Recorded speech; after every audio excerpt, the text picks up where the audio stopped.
Marraskuun 10. päivänä vuonna 1975 suurin koskaan suurilla järvillä uponnut laiva katoaa veden alle 15 merimailia luoteeseen Whitefish Baystä Yläjärvellä, vieden mukanaan kaikki 29 miehistön jäsentä. Seurannut tutkinta jättää enemmän kysymyksiä kuin vastauksia.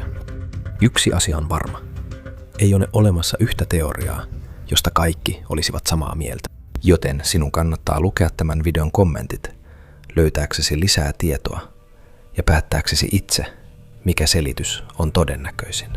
Marraskuussa 2023 julkaisin videon Edmund Fitzgeraldista, jonka olen sittemmin poistanut. Keskityin viralliseen tutkintaan, ja te olitte nopeita huomauttamaan, että asiaan liittyy paljon enemmänkin. Kiitos. Arvostan palautettanne. Tein joitakin virheitä, joten otin tämän henkilökohtaisen haasteena parantaa tasoani. On mahdotonta olla täysin varma tämän onnettomuuden syystä. Mutta tässä videossa opit, mitkä ovat mahdolliset myötävaikuttavat tekijät sekä näiden teorioiden vahvuudet ja heikkoudet. Kannustan sinua jälleen kerran jakamaan näkemyksesi kommenteissa. Tarina alkaa Ernest McSaulista, joka syntyi Kanadassa. 11 vuoden iässä hän muutti Yhdysvaltoihin isänsä ja äitipuolensa kanssa. Hän vietti teinivuotensa katsellen laivoja, jotka kuljettivat rahtia ylös ja alas St. Lawrence-jokea suurilta järviltä Montrealiin ja Quebeciin.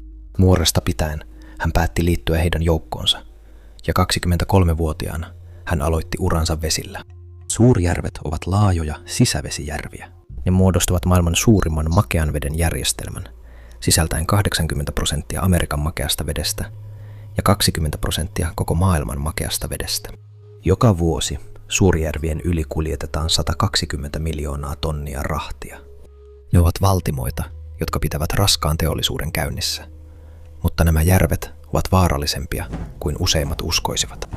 Niiden vesissä lepää arviolta 6000 haaksirikkoutunutta alusta ja lähes 30 000 merimiehen haudat. Edmund Fitzgerald on 729 jalkaa pitkä, eli se on suunniteltu olemaan juuri 1 jalan alle suurten järvien enimmäismittojen. Rakennustyöt alkavat 9. elokuuta vuonna 1957, ja ne poikkeavat tuon ajan tavanomaisesta valmistusprosessista. Perinteisesti rakentaminen aloitetaan laskemalla laivan köli ja rakentamalla laivaa siitä ylöspäin. Mutta Edmund Fitzgeraldin runko rakennetaan osastoittain, jotka sitten liitetään yhteen. Tämä on yksi ensimmäisistä kerroista, kun tätä kokoamistapaa käytetään. Siitä tulee myöhemmin alan standardi. 7. kesäkuuta vuonna 1958 Edmund Fitzgerald lasketaan vesille. Vesille laskunsa aikaan se on suurin laiva suurilla järvillä. Se painaa 13 632 tonnia ja pystyy kuljettamaan yli 25 000 tonnia. Siinä on 29 hengen miehistö ja sitä kuljettavat valtavat höyryturbiinimoottorit, jotka vievät sitä eteenpäin 14 solmun nopeudella. Se on nimetty Northwestern Mutual Life Insurance Companyn toimitusjohtajan ja presidentin Edmund Fitzgeraldin mukaan, joka maksoi $8,4 miljoonaa maksaneen laivan. Kastejuhlassa Edmund Fitzgeraldin vaimo Elizabeth Fitzgerald yrittää rikkoa samppanjapullon Fitzgeraldin kylkeen. Häneltä vaaditaan 3 yritystä.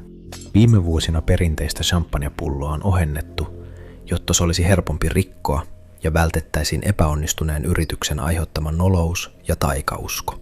Ikään kuin vahvistaakseen taikauskoa, köysien irrottamiseen kuluu sitten yli puoli tuntia.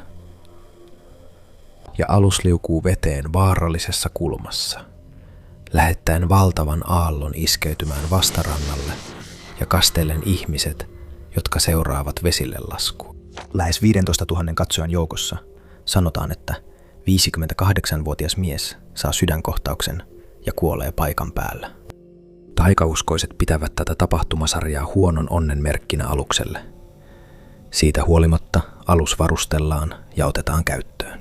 Aluksen valtava höyryvoimala tekee siitä yhden aikansa nopeimmista rahtilaivoista. Sen ohjaamossa on aikansa edistyksellisimmät navigointi- ja kartoituslaitteet sekä huippuluokan radio- ja viestintävälineet. Sisätilojen varustelu on ylellinen rahtilaivalle.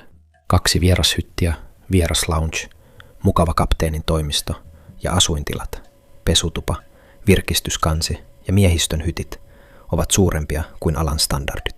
Heillä on myös keittiö, jossa on kaikki mukavuudet, jotta voidaan tarjota aterioita laivan 2 ruokasaliin. Yksi ylellinen ruokasali upseereille sekä yrityksen vieraiden kestitsemiseen ja toinen ruokasali miehistölle. Laivan on vuokrannut Ogleby Norton mineraaliyhtiö 25 vuoden sopimuksella. 22. syyskuuta vuonna 1958 Edmund Fitzgerald tekee neitsyt matkansa, jättäen syntymäpaikkansa Rouge Riverillä Detroitissa, Michiganissa ja purjehtien Silver Bayhin Minnesotaan hakemaan lastin takonitea, rautamalmia. Ensimmäisellä matkallaan alus rikkoo suurten järvien tonniennätyksen, joka on ensimmäinen monista ennätyksistä, joita laiva tulee rikkomaan. Yli 10 vuoden ajan se pysyy suurimpana laivana suurilla järvillä, kuljettaen lastimääriä, joita aiemmin pidettiin mahdottomina. Katsojat asettuvat jonoon katsomaan, kun laiva kulkee sulkujen ja kanavien läpi. Sitä kutsutaan lempinimellä laulava laiva, koska yksi sen kapteeneista, Peter Pulser, soitti musiikkia megafonilla nostaakseen miehistön moraalia. Hänet tunnetaan myös siitä, että hän puhuu megafoniin ja jakaa tietoja laivasta katsojille laivan kulkiessa telakka-alueen läpi. Uusista rakennustekniikoista siihen, että se oli suurin rakennettu laiva, taikauskojen karistamiseen, jotka vaivasivat sen vesille laskua, suurempien irtolastien kuljettamiseen kuin mikään muu laiva, ja persoonalliseen kippariin. Edmund Fitzgerald sai mainetta ja nousi legendaksi, jota voisi verrata nykypäivän SpaceXään. Vuonna 1971, 13 vuotta ensimatkansa jälkeen, se muutetaan hiilikäyttöisestä öljykäyttöiseksi, mikä lisää sen nopeutta ja kestävyyttä. Vuonna 1972 Ernest McSorley ottaa Edmund Fitzgeraldin komentoonsa. McSorleylla on jo ollut 9 laivaa komennossaan. Kun hän ei ole Edmund Fitzgeraldin ruorissa, hän asuu vaimonsa Nelin kanssa Ottava Hillsissä, vehreässä Ohion esikaupungissa, aivan lähellä Erie-järveä, jossa hän ja Neli kasvattivat Nelin 3 lasta aiemmasta avioliitosta. Talvella vuosina 1973–1974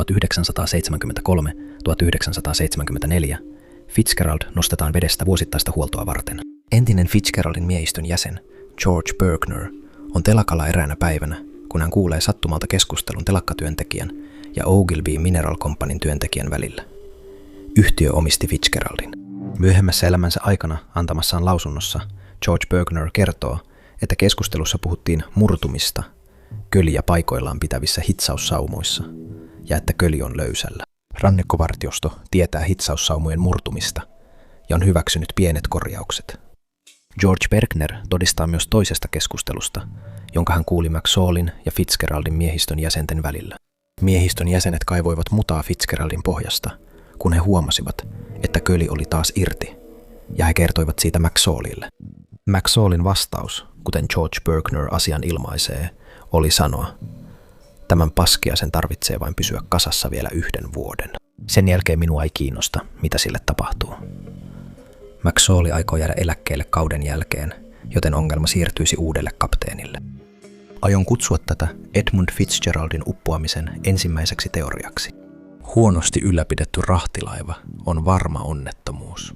Jos köli oli löysällä ja rakenteellisia ongelmia oli, on mahdollista, että raju myrsky olisi voinut pahentaa näitä heikkoja kohtia, mikä olisi saanut Fitzgeraldin hajoamaan ja uppoamaan. Fitzgeraldin sisaralus Arthur Homer poistetaan myöhemmin pysyvästi käytöstä vuonna 1980 rakenteellisen vian vuoksi, mikä saattaa viitata samanlaiseen ongelmaan. Mutta nyt on vuosi 1975 ja Edmund Fitzgerald on parhaimmillaan yhä alkuperäisessä 25 vuoden sopimuksessaan, eikä edes 1/3 odotetusta käyttöjästään kulunut.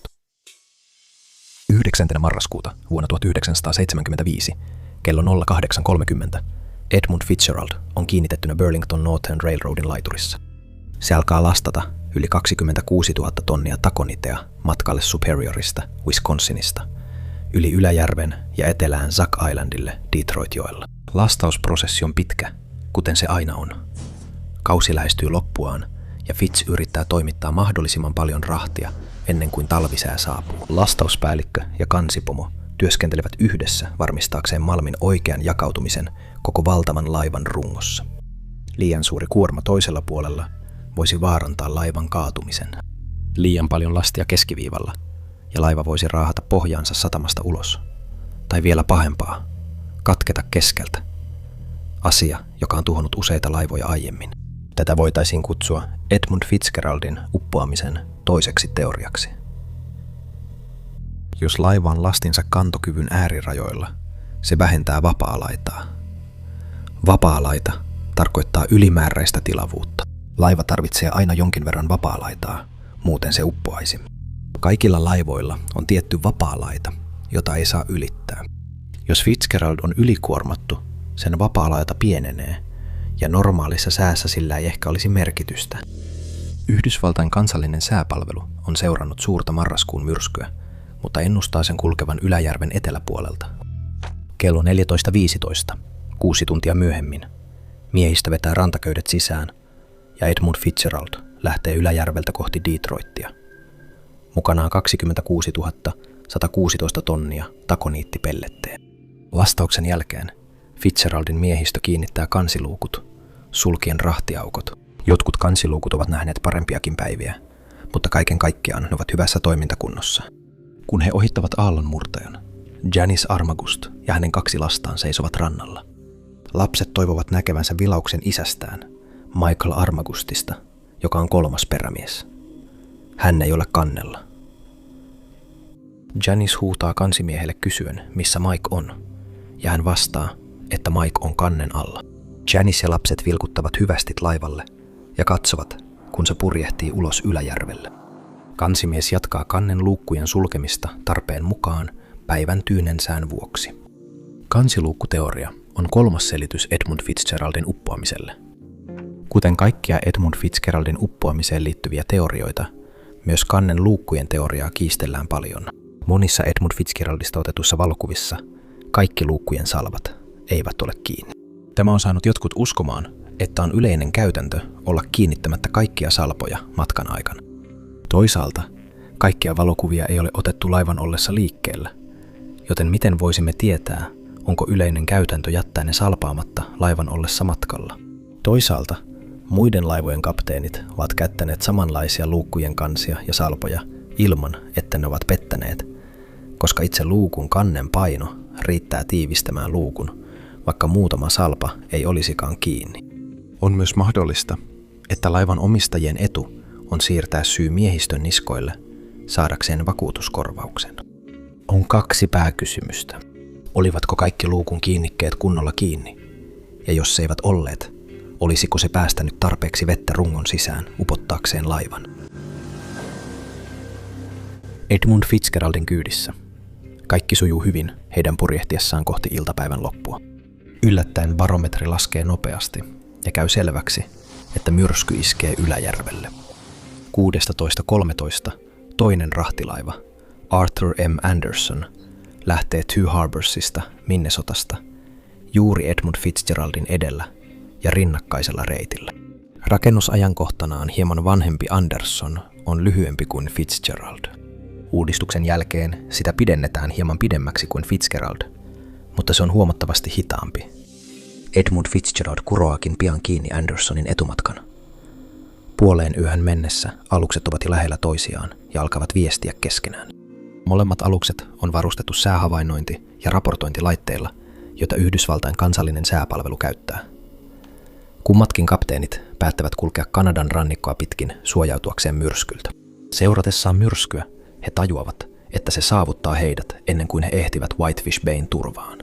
Koska Edmund Fitzgerald on nopeampi alus, se ohittaa Andersonin, mutta molemmat alukset ovat radio- ja tutkaetäisyydellä toisistaan, joten ne keskustelevat säännöllisesti huononevasta säästä. Tuuli on voimistunut 40 solmuun ja aallottavat helposti 10-12 jalan korkuisia.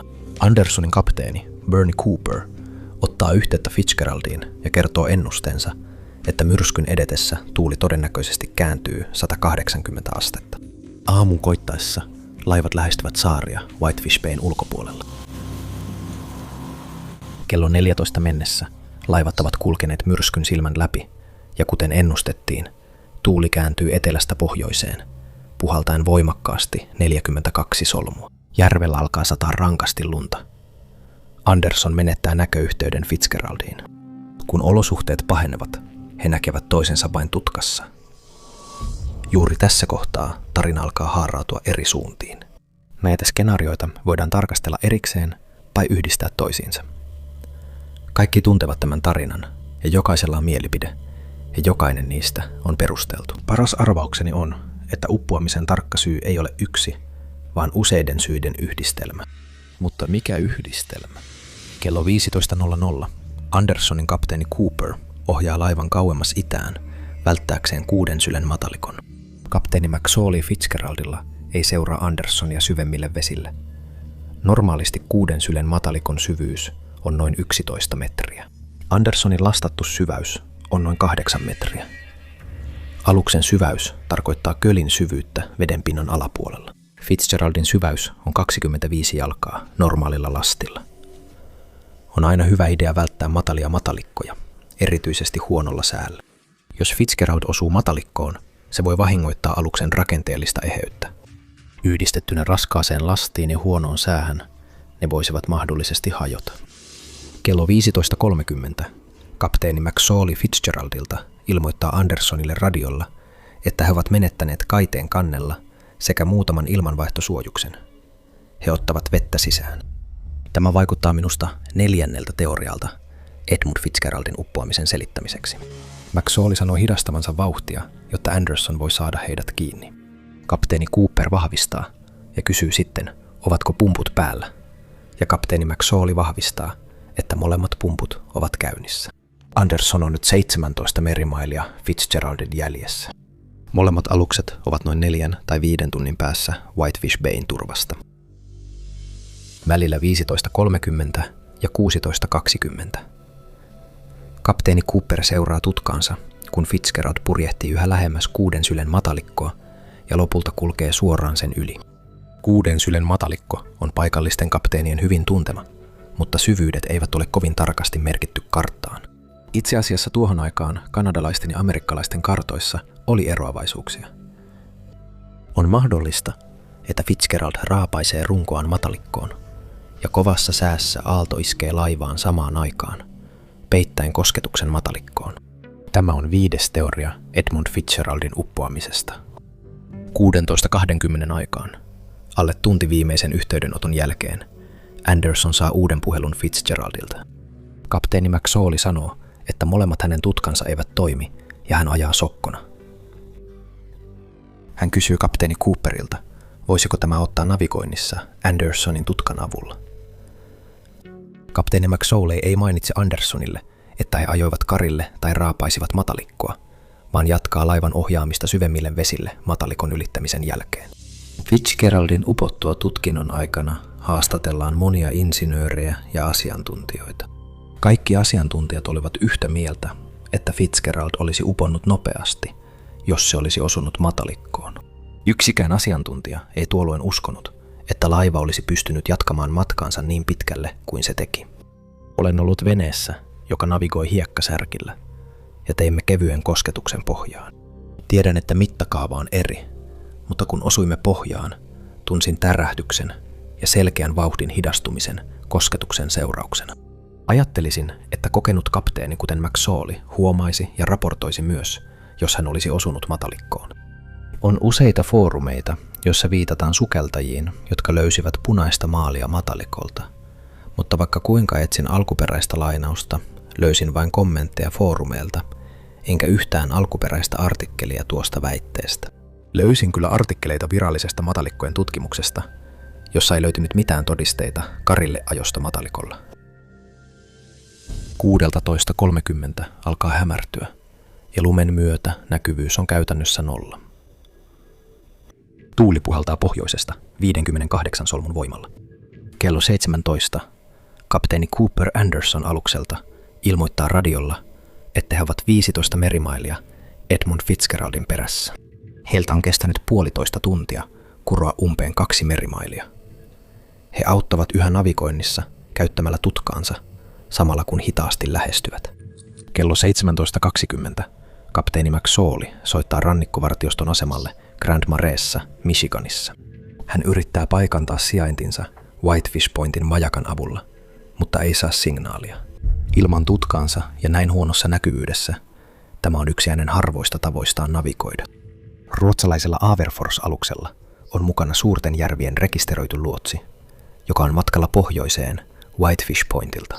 Hän vastaa Fitzgeraldille kertoen, että Whitefish Pointin majakka toimii, mutta radiomajakka ei toimi. Fitzgerald navigoi hyvin vähäisillä tiedoilla. Radiokanava pysyy hetken auki, ja Averforsin luotsilla on mahdollisuus kuulla Fitzgeraldin kapteenin sanovan miehistölle: älkää päästäkö ketään kannelle. Tämän jälkeen käydään keskustelua jostain tuuletusaukosta, mutta se ei ole selvä. Fitzgeraldin kapteeni kertoo sitten Averforsille, että Fitzgerald on pahasti kallellaan. Molemmat tutkat ovat poissa käytöstä ja kannen yli käyvät valtavat aallot, pahimmat mitä hän on koskaan kohdannut. Kallistuma vahvistaa, että Fitzgerald on jo ottanut vettä sisään. Voi olla, että köli on irronnut ja vialliset hitsaukset päästävät vettä sisään vesirajan alapuolelta. Ehkä kansiluukut eivät ole tiiviisti kiinni ja vesi on päässyt rahtiluukkuihin, jossa saattaa olla enemmän lastia kuin näissä olosuhteissa on turvallista. Vaurioitunut tuuletussuojus on voinut päästää sisään tarpeeksi vettä, jotta laiva kallistuu. Tai ehkä Fitzgerald on ajanut karille ja repinyt rungon, jolloin vesi pääsee vuotamaan sisään. Nyt pääsemme Edmund Fitzgeraldin uppoamisen 6. teoriaan. Aallot kasvavat, ja 7,5 metrin korkuiset aallot vyöryvät sekä Andersonin että Fitzgeraldin kansien yli. Ilmiö, joka tunnetaan nimellä 3 sisarta, raportoidaan Edmund Fitzgeraldin ja Arthur Andersonin läheisyydessä. Sarja vähintään 2, mahdollisesti 3 tavallista suurempaa hyökyaaltoa iskee molempiin aluksiin. Kapteeni Cooper Andersonilta kirjaa ylös 2 aaltoa, jotka ovat noin 9-10 metrin korkuisia kello 19 aikaan. Hän merkitsee laivapäiväkirjaansa, että aaltojen voima on aiheuttanut vahinkoa kannen varusteille hänen aluksellaan. On mahdollista, että ensimmäinen aalto lyö Fitzgeraldin kannelle suuren määrän vettä. Jos vettä ei saada kokonaan pois ennen toisen aallon iskemistä, se voi painaa keulan veden alle. Tai on mahdollista, että Fitzgerald nousee korkealle, asettuu 1 tai 2 aallon päälle ja taipuu keskeltä, jolloin alus katkeaa ja uppoaa nopeasti. Kello 19 aikaan Fitzgerald on vain noin tunnin päässä Whitefish Bayn turvasta. Andersonin ensimmäinen perämies soittaa kapteeni McSaulille kertoakseen, että Fitzgerald on noin 10 merimailin edellä ja noin 15 merimailin päässä Whitefish Baystä. 10 minuuttia myöhemmin, kello 19.20, Anderson saa tutkallaan kontaktin etelämpänä. Hän soittaa McSaulille ja sanoo, että 9 mailin päässä edessä on kohde. Tutkassa näkyvä kohde on toinen alus. McSaul kysyy, aikooko hän väistää, johon perämies vastaa, kyllä, hän aikoo ohittaa teidät länsipuolelta. Fitzgerald vastaa yksinkertaisesti, no, hyvä. Perämies kysyy sitten, miten pärjäätte ongelmienne kanssa? Ja McSaul vastaa, pärjäämme kyllä. Yläjärvellä on 2 aluetta, joissa tuuli on voimakasta. Nopeudet ylittävät 43 ja 40 solmua. Järven kaakkoisosassa, missä Fitzgerald on, esiintyy kovimmat tuulet. Aallot ovat lähes 6 metriä korkeita ja tuulen nopeus ylittää 80 kilometriä tunnissa. Edmund Fitzgerald on voimakkaan tuulen alueen itälaidalla. Kapteeni Cooper Anderson aluksella kirjaa luoteistuulen nopeudeksi 92 kilometriä tunnissa ja puuskissa jopa 138 kilometriä tunnissa. Olosuhteet ovat petolliset. Sitten lumisade hellittää ja näkyvyys paranee huomattavasti. Andersonin miehistö etsii Fitzgeraldin valoja, mutta ei näe niitä. Kapteeni Cooper on huolissaan, että Fitzgerald on menettänyt sähköt ja käskee miehistöään etsimään laivan hahmoa. Kello 19.20, vain 10 minuuttia viimeisen radiopuhelun jälkeen, Andersonin tutka havaitsee 3 kohdetta, mutta ei Edmund Fitzgeraldia. Kapteeni Cooper kutsuu Fitzgeraldia radiolla, mutta ei saa vastausta. Hän soittaa uudelleen. Pian tämän jälkeen hän soittaa rannikkovartioston asemalle ilmoittaakseen menettäneensä radiokontaktin Fitzgeraldin kanssa. Tunti myöhemmin, kello 20.32, Cooper soittaa jälleen rannikkovartiostolle ja sanoo olevansa hyvin huolissaan Fitzgeraldin turvallisuudesta. Kello 21.00, lähes 2 tuntia viimeisen yhteydenoton jälkeen, Anderson ilmoittaa virallisesti Fitzgeraldin kadonneeksi. Rannikkovartiosto aloittaa etsinnät. He ottavat yhteyttä pelastuskoordinaatiokeskukseen Clevelandissa, Ohiossa, joka lähettää etsintä- ja pelastuslentokoneen Traverse Citystä. Sitten he pyytävät alueella olevia laivoja etsimään Fitzgeraldia. Useampaa kuin yhtä laivaa pyydetään muuttamaan kurssiaan tai palaamaan takaisin etsimään Fitzgeraldin viimeistä tunnettua sijaintia. Mutta he kieltäytyvät, koska heidän aluksensa ja miehistönsä turvallisuus on heidän ensisijainen prioriteettinsa.